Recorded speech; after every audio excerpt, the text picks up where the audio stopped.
नमस्कार, आप सुन रहे हैं गूंज 90.8 एफएम, आपकी अपनी आवाज। मैं हूं आपके साथ आपकी अपनी आरजे कल्पना। शो है एक मुलाकात, और एक मुलाकात में आज हमारी खास मेहमान है डर्मेटोलॉजिस्ट डॉक्टर खोजे मसाफी। सर, बहुत बहुत स्वागत है आपका गूंज में। जी, थैंक यू। और सभी सुनने वालों को मेरा बहुत बहुत नमस्कार।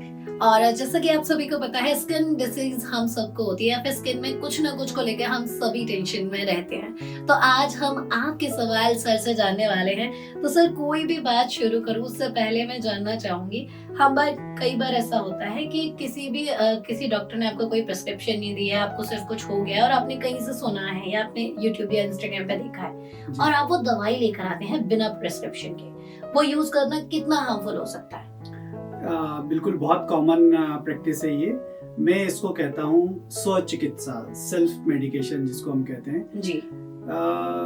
पूरी ओपीडी में लगभग 25 to 30% पेशेंट्स ऐसे आते हैं जो कहीं से सुनते हैं, किसी और का प्रिस्क्रिप्शन देखते हैं या कहीं पे उन्होंने पढ़ा होता है और वो फिर जाके कुछ मेडिसिन का एक कॉम्बिनेशन बनाते हैं और वो यूज़ करना चालू कर देते हैं।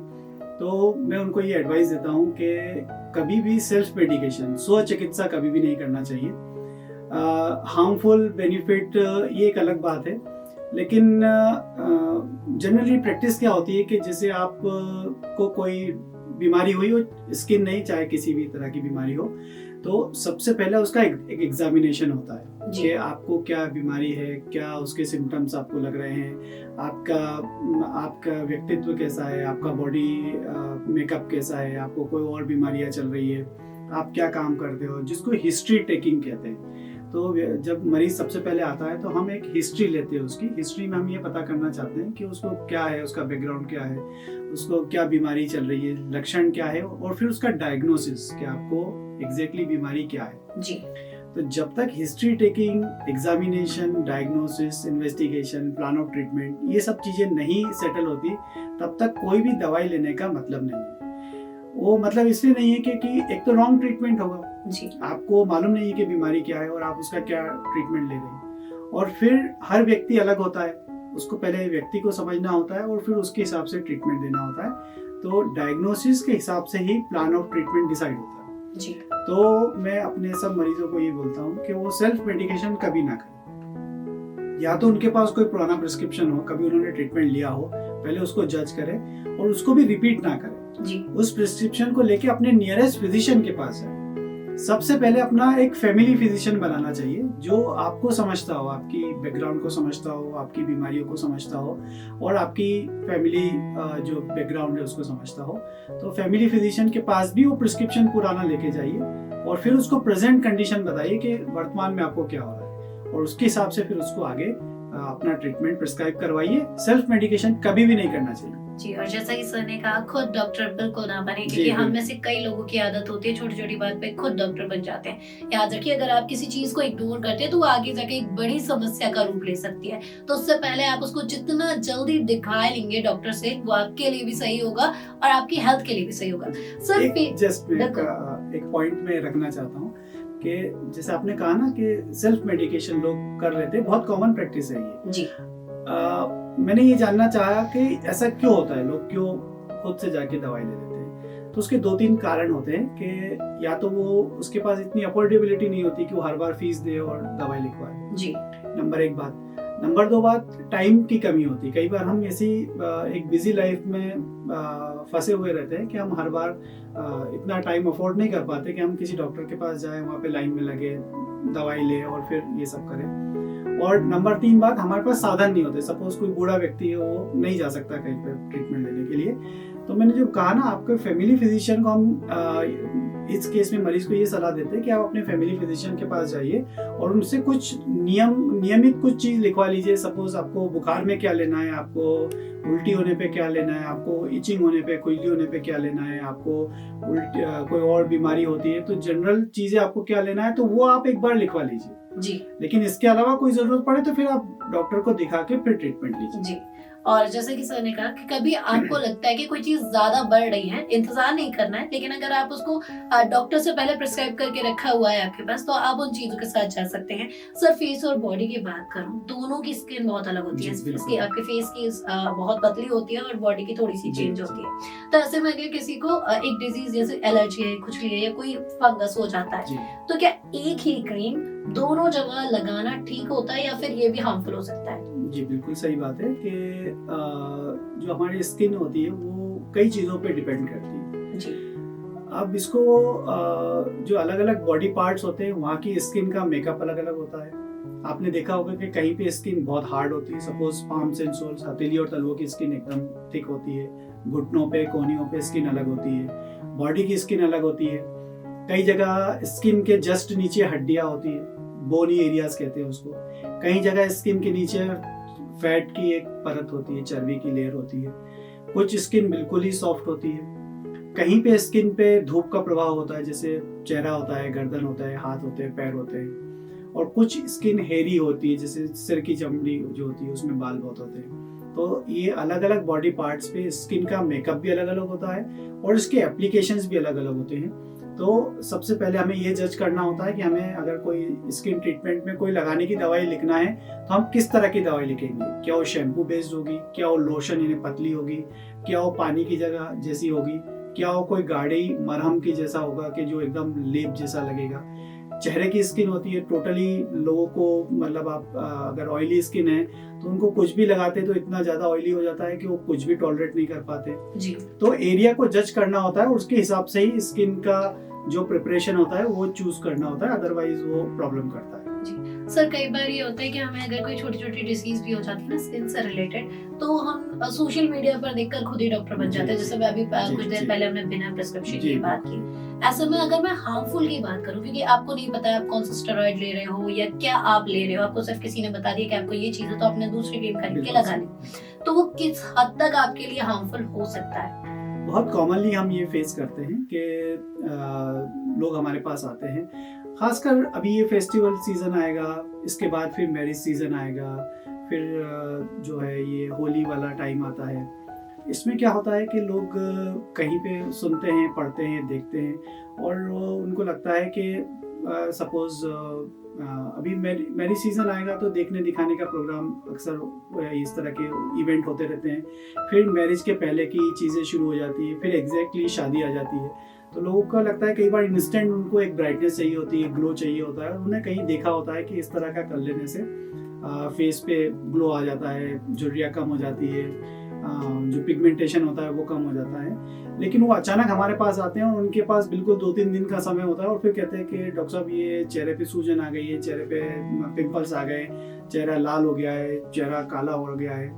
बहुत कॉमन है जी। जनरली मैं सलाह देता हूँ, जैसे मैंने कहा ना अभी, कि आप ब्लाइंडली फॉलो मत करिए और इम्पोर्टेंट इवेंट्स के पहले तो बिल्कुल भी इन सब चीज़ों को ट्राई नहीं करना चाहिए, बहुत डिजास्टर होता है। और होता क्या है कि आपका एक इम्पोर्टेंट फंक्शन खराब हो जाता है इन सब चक्करों के। फिर क्या होता है कि पेशेंट के ऊपर भी प्रेशर होता है और फिजिशियन के ऊपर भी प्रेशर होता है कि आपको इतने दिनों में इसको ठीक करना है। जी। अब कई बार एकदम इमरजेंसी में ट्रीटमेंट बहुत मुश्किल हो जाता है।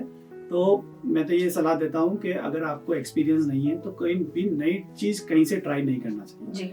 अगर आपको ट्राई करना हो तो सबसे पहले अपने किसी व्यक्ति से पूछो जो इसमें उसकी पता हो उसको। सपोज आपका कोई बड़ा भाई या बहन है या कोई रिश्तेदार है या कोई ब्यूटिशियन है या कोई आपका फिजिशियन है जो आपको सलाह दे सके कि वो आपकी स्किन के लिए ठीक है कि नहीं है। जी। अगर ठीक नहीं है और आपको नहीं मालूम, अननोन चीज तो कभी नहीं ट्राई करना चाहिए। जी। और कुछ भी उठाकर आप सीधे यूज कर लेते हैं तो वो अच्छा होने की जगह अगर कुछ एट अ टाइम खराब हो जाए तो उसे आप बहुत ज्यादा सफर करते हैं और एक लॉन्ग टर्म पे भी आपको सफर करना पड़ सकता है। सर एज फैक्टर की बात करूं मैं, जैसे कि आप किसी भी बीमारी के लिए अगर किसी डॉक्टर के पास जाते हैं तो अलग अलग एज के लोगों को अलग अलग दवाई देते हैं। तो स्किन की डिसीज में भी सर ऐसा होता है कि एज फैक्टर मैटर करता है? बिल्कुल बिल्कुल, एज फैक्टर बहुत इंपॉर्टेंट होता है। एज फैक्टर 2-3 कारणों से इम्पोर्टेंट होता है कि एक तो जैसे बच्चा होता है, बिल्कुल न्यूबॉर्न होता है जी। उसका बॉडी सरफेस एरिया है ना, उसका जो ओवरऑल स्किन का जो एरिया होता है ना वो बॉडी के हिसाब से लार्ज होता है। बॉडी का स्ट्रक्चर छोटा होता है लेकिन एरिया लार्ज होता है। तो अगर आप कुछ भी लगाओगे तो एब्जॉर्ब होता है वो। लोगों को मैंने बहुत कॉमनली ये ऑब्जर्व किया है कि लोगों को इस बात की इम्पोर्टेंस नहीं पता होती कि आप जो स्किन पे लगा रहे हो वो आपके ब्लड में जा रहा है, वो आपके ऑर्गन्स में भी जा रहा है। सपोज आप स्टेरॉइड लगा रहे हो, कोई लंबे जी। समय से स्टेरॉइड का यूज कर रहे हो, क्रीम में क्यों ना हो। लोग कहते हैं हम तो सब वो हथेली तलवों पे ही लगाते हैं, जी। लेकिन आप ये ध्यान रखिए कि अगर आप लंबे समय से कोई स्टेरॉइड क्रीम लगा रहे हो, चाहे वो हथेली तलवे पे क्यों ना हो, लेकिन वो आपकी आंखों तक जाती है, क्योंकि ब्लड में, स्किन में भी ब्लड वेसल्स है, वो ब्लड में एब्जॉर्ब होती है और फिर वो दूसरे ऑर्गन सिस्टम पे जाती है वो। जी। तो कई बार क्या होता है कि लोग कहते हैं कि उनको कैटरेक्ट हो गया, और जब हिस्ट्री पूछी जाती है तो वो एक्सेप्ट करते हैं कि कोई लंबे समय से कोई क्रीम हथेली तलवों पे, कोई एक्जिमा था या सोरियासिस था या कोई ऐसी डिजीज थी जिसके लिए वो क्रीम लगा रहे थे, अब वो मालूम पड़ा कि उनको कैटरेक्ट हो गया। तो स्टेरॉइड के लगाने से भी कैटरेक्ट हो सकता है। तो बच्चों में पर्टिकुलरली इम्पोर्टेंट है। फिर बुजुर्ग हैं, बड़े लोग हैं, उनके लिए भी बड़ा इम्पोर्टेंट होता है चूज करना, क्योंकि जैसे भी सर्दियाँ आएंगी तो बुजुर्ग के लिए सारे कपड़े निकाल के कोई क्रीम लगाना बहुत मुश्किल होता है, क्योंकि उनको सर्दी ज़्यादा लगती है जी। और उन पे सर्दी का इफेक्ट भी ज़्यादा होता है। तो अगर हम ये चाहें कि वो क्रीम लगाएं, थोड़ी देर रुके, उसको सूखने दें, तो ये बहुत डिफिकल्ट होता है। तो हमें व्यक्ति की एज को जज करना होता है कि वो किस एज में है। जी। अलग अलग लोगों की कैपेसिटी अलग अलग होती है ट्रीटमेंट लेने की और क्रीम्स को लगाने की और दवाई को खाने की। जी।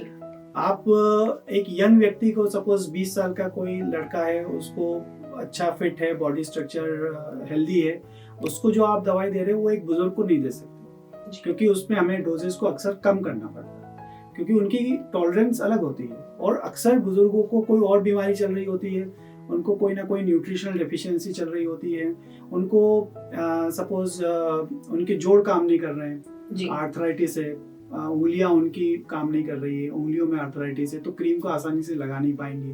तो हमें एज को भी जज करना होता है, और एज है मेल या फीमेल है, आदमी है या महिला है, कहाँ का बिलोंग करता है, शहरी क्षेत्र का है कि ग्रामीण क्षेत्र का है, जी।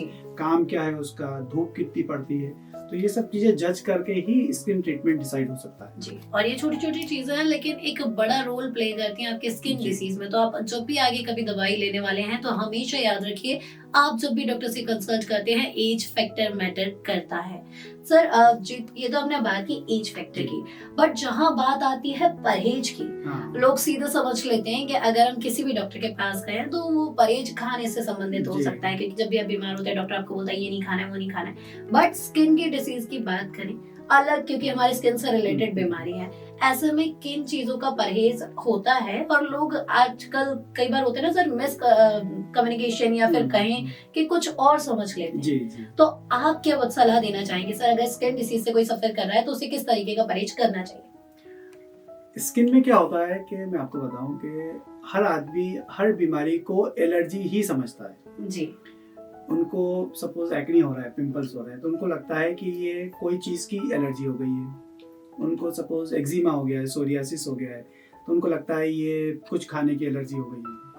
इनफैक्ट लोग हमारे पास हेयर फॉल की तकलीफ लेके आते हैं और वो कहते हैं कि उन्होंने ऐसा खाना खाया था उस जगह पे, उसके बाद से उनके बाल झड़ने लग गए। जी। तो ये जो एलर्जी का कंसेप्ट होता है ना, इसी से परहेज जुड़ा हुआ है एक्चुअली। स्किन में पूरा 100% लोगों के मन में ये भ्रांति है कि स्किन की बीमारी यानी कोई एलर्जी यानी उसका परहेज खटाई। जी। तो हर आदमी हमसे यही सुनवाना चाहता है कि उनको दही, नींबू, आंवला, अचार, मुरब्बा, मट्ठा, इसका परहेज बताया जाए। जी। ये 100% लगभग लोगों की धारणा है। जी।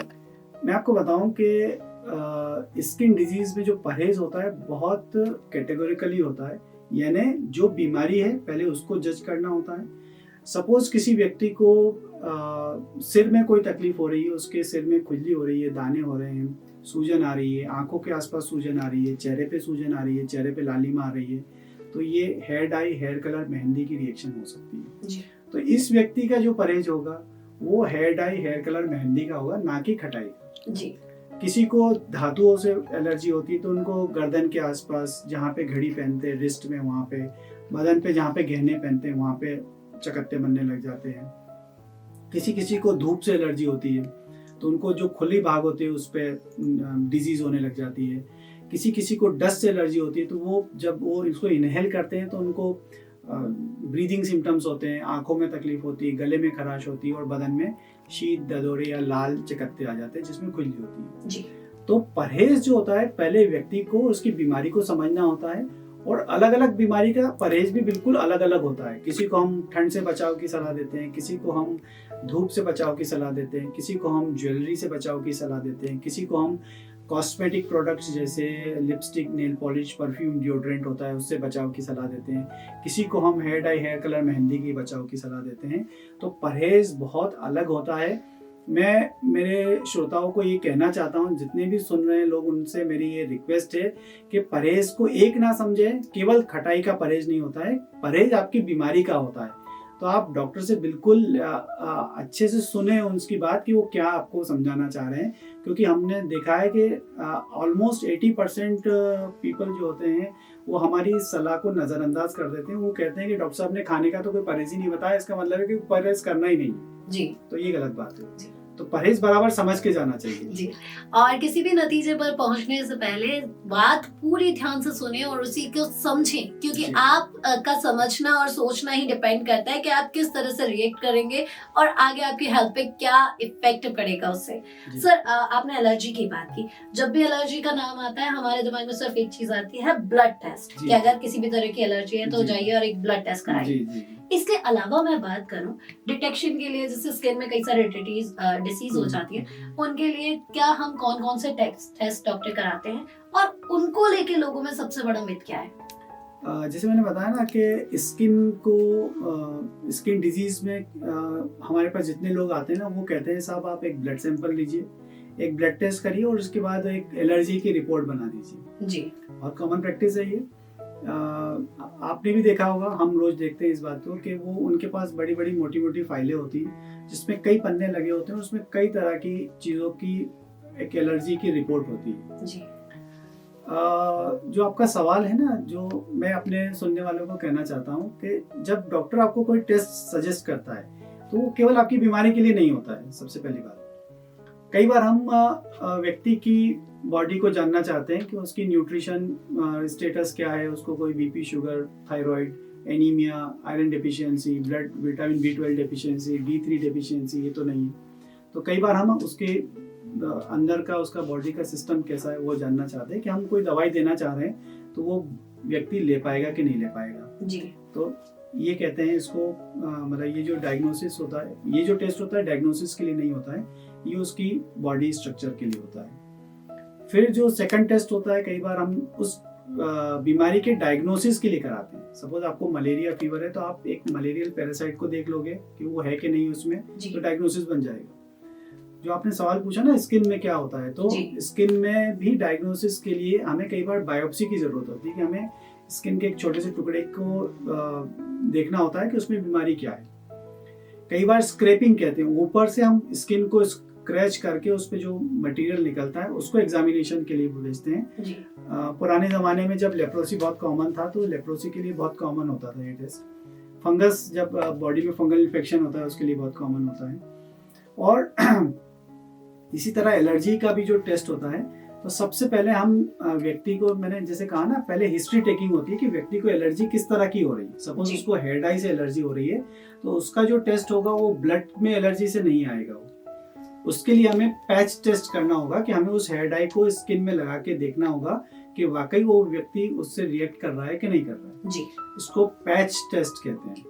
कि सपोज आप 5 चीज लेकर आए हमारे पास कि इनमें से 5 में से किसी एक से हमको तकलीफ हो रही है, तो हम उसको लगा के देख सकते हैं कि एग्जैक्टली उससे है कि नहीं। उसको पैच टेस्ट कहते हैं। तो हम पहले डिसाइड करते हैं, इसको पैनल बनाना कहते हैं कि हम पहले व्यक्ति जो जो लगा रहा है।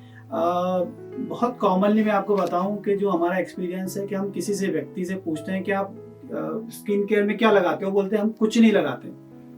और जब हम उनको गिनाते हैं कि शैम्पू, कंडीशनर, तेल, स्पा, चेहरे पे face wash, cream, eyeliner, eye shadow, lipstick, mascara, concealer, highlighter, perfume, deodorant, jewellery, body wash, body spray, body powder, nail polish, nail paint, nail art, tattoo, कई चीज निकलती है। जी।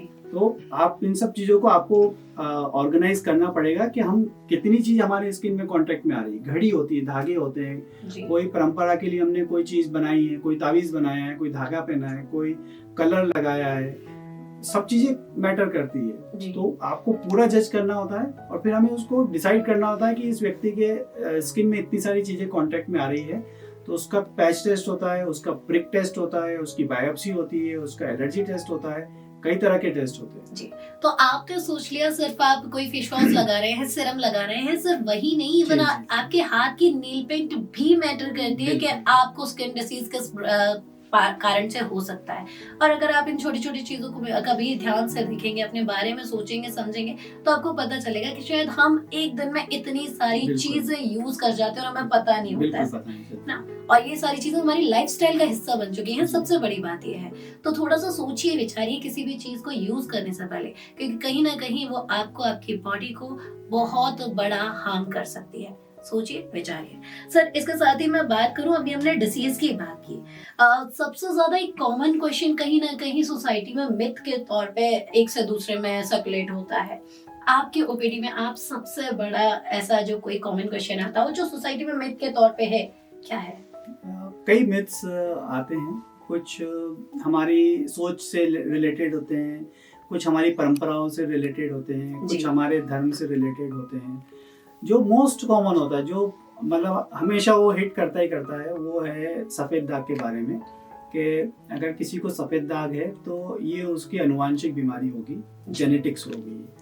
तो जब भी स्किन डिजीज़ में कोई सफ़ेद दाग, विटिलिगो वाला पेशेंट आता है, मोस्ट कॉमन सिचुएशन जो हम फेस करते हैं, वो 2-3 तरह के सवाल हमारे सामने आते हैं सफ़ेद दाग में, कि सपोज़ लड़की है, मैरिज वाली एज हो गई है, और फिर अचानक उसके जहाँ पे उसका रिश्ता होने वाला होता है, वो उनके जो फ्यूचर इन लॉज होने वाले हैं, जी वो हमारे पास आते हैं और बोलते हैं कि बोले साहब, इस लड़की के फादर को सफ़ेद दाग था, या कोई दूसरी पीढ़ियों में सफ़ेद दाग था, तब इसको भी सफ़ेद दाग हो सकता है। हालांकि उस लड़की को कोई सफ़ेद दाग नहीं, जी लेकिन उसकी फैमिली में कहीं पे था। जी तो ये सबसे बड़ा मिथ है समाज में, कि अगर किसी को सफ़ेद दाग है तो आगे आने वाली जनरेशन्स में वो सफ़ेद दाग उसको होगा ही होगा। जी तो ये गलत है, ऐसा डिटरमाइंड नहीं होता है, ये ऑटोसोमल डोमिनेंट जेनेटिक वो नहीं होता है, पारिवारिक हो सकता है। एक खानदान में कई लोग होते हैं, 100-200 लोग होना बहुत कॉमन होता है अगर हम पूरा खानदान चार्ट करें तो। जी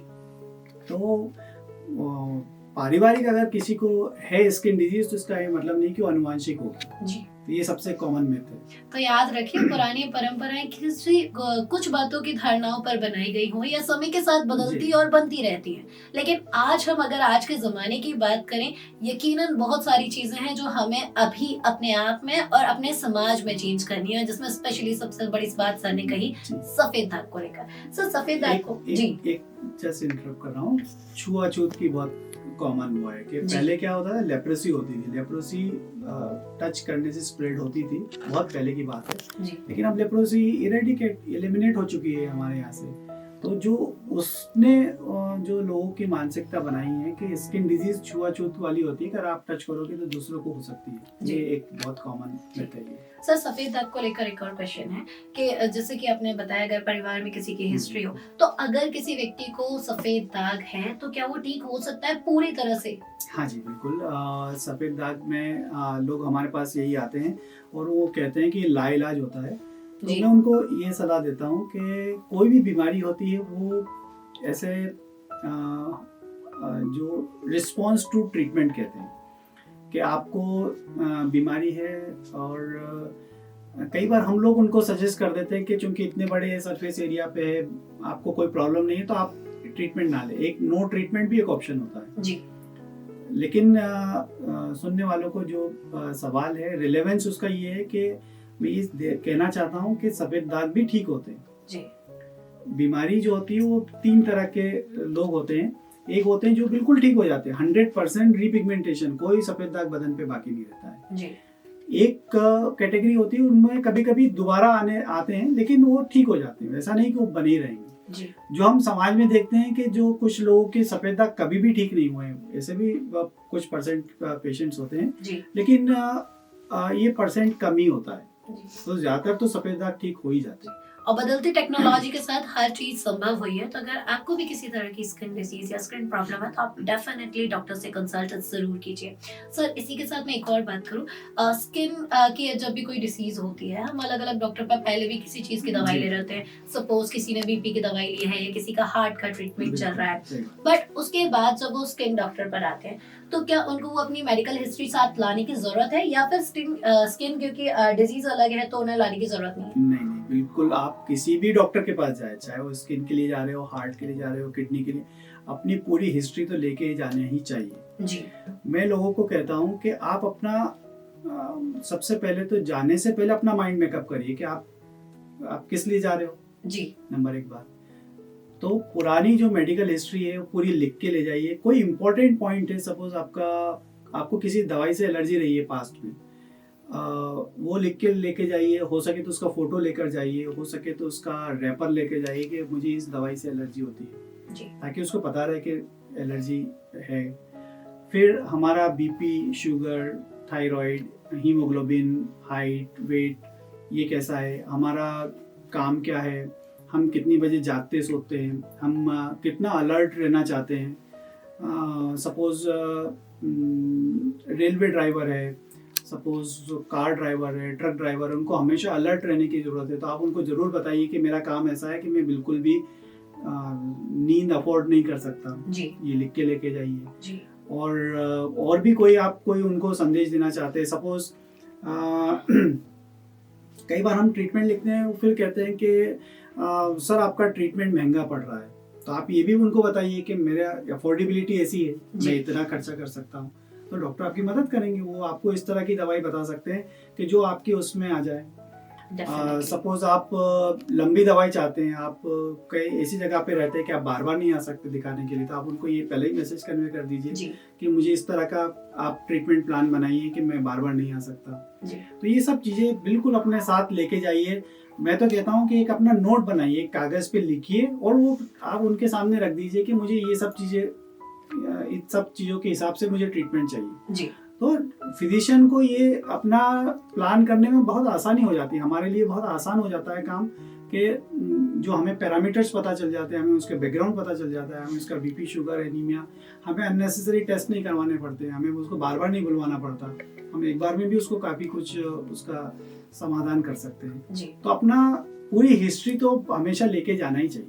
और किसी ने बहुत खूब कहा है, डॉक्टर हो या वकील, इन दोनों से ही आपको कुछ भी नहीं छिपाना चाहिए, क्योंकि आप जितना इनके साथ क्लियरिटी से अपनी सारी बात रखेंगे उतनी ही आसानी से आपका ट्रीटमेंट या फिर आपकी जो प्रॉब्लम है ना वो सॉल्व हो पाएगी। छोटी छोटी है लेकिन बहुत काम की बात है। हर बात से अपने डॉक्टर के साथ जरूर कंसल्ट करें, चाहे वो आपकी कोई पास्ट हिस्ट्री हो या कुछ भी हो। और इवन सबसे ज्यादा इंपॉर्टेंट रोल प्ले करती है इसमें लाइफस्टाइल। तो अपनी लाइफस्टाइल को अगर आप बेहतरीन रखेंगे तो आप डेफिनेटली ऐसी बीमारियों से दूर रहेंगे। सर, कई सारी चीजों पर हमने आज आपसे बात की, जाते जाते ग्वालियर वासियों से क्या कहना चाहेंगे? 2-3 पॉइंट में एक बार फिर समराइज करना चाहता हूँ कि स्किन में जो बीमारियाँ होती है उसका एक डायग्नोसिस होता है। जैसे मैंने कहा ना, हर बीमारी एलर्जी नहीं होती है, तो अपनी बीमारी को पहचानो कि आपको बीमारी है क्या। आपको सोरियासिस है, आपको लाइकेन प्लैनस है, आपको विटिलिगो है, आपको एलर्जिक डर्मेटाइटिस है, आपको कॉन्टैक्ट डर्मेटाइटिस है। तो सबसे पहले अपनी बीमारी का डायग्नोसिस पहचानना चाहिए, क्योंकि आप कहीं भी जाएंगे और आप कहेंगे उनको कि मुझे सोरियासिस है और मुझे इतने सालों से ये बीमारी है, तो सामने वाले के लिए बहुत आसान हो जाता है उस चीज़ को जज करना कि इनको किस तरह का ट्रीटमेंट ऑफर करना है। नंबर 1 बात।